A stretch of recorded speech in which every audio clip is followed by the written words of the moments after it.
Dans un royaume lointain nommé Royaume de Naraïn, deux frères grandissaient sous l'ombre d'un grand roi.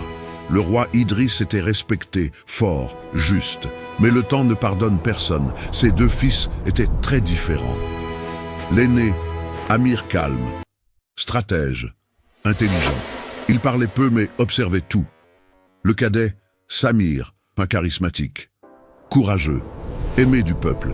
Il riait fort, aidait les pauvres, parlait avec les soldats. Le peuple murmurait déjà « Si Samir devient roi, le royaume brillera ». D'autres disaient « Amir a l'esprit d'un vrai souverain ». Mais une règle ancienne existait. L'aîné hérite du trône. Un soir, le roi tomba gravement malade. Dans la grande salle du palais, les torches brûlaient lentement. Le roi appela ses deux fils. Sa voix était faible. Le trône n'est pas un privilège. C'est une épreuve. Celui qui gouverne devra répondre devant Dieu et devant le peuple.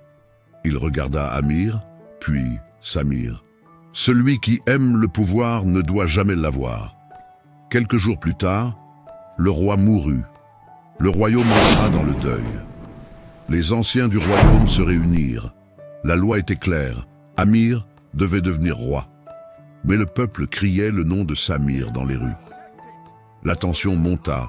Dans sa chambre, Samir regardait la ville depuis son balcon. Il murmura « Je n'ai jamais voulu le trône, mais pourquoi ai-je l'impression qu'il m'échappe injustement ?» Pendant ce temps, Amir, seul dans la bibliothèque royale, réfléchissait. Il savait que son frère était plus aimé. Et une petite graine de jalousie commença à pousser dans son cœur. Un conseiller ambitieux nommé Farouk approcha Amir. « Le peuple aime ton frère. Si tu deviens roi, il te trahira un jour. »« Que suggères-tu » demanda Amir. Farouk chuchota.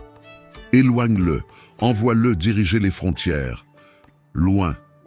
Amir resta silencieux. Il savait que c'était injuste, mais la peur de perdre le trône grandissait. Le jour du couronnement arriva. Amir fut proclamé roi. La foule applaudit, mais sans passion. Puis Amir annonça « Mon frère Samir partira défendre nos frontières. » Un silence lourd tomba. Samir comprit. Ce n'était pas une mission, c'était un éloignement. Il regarda son frère dans les yeux. Aucune haine, juste de la tristesse. « Qu'Allah te guide, mon frère. » Il partit. Des mois passèrent. Aux frontières, Samir gagna l'amour des soldats. Il protégea les villages. Il devint une légende vivante. Pendant ce temps, au palais, Amir commença à changer.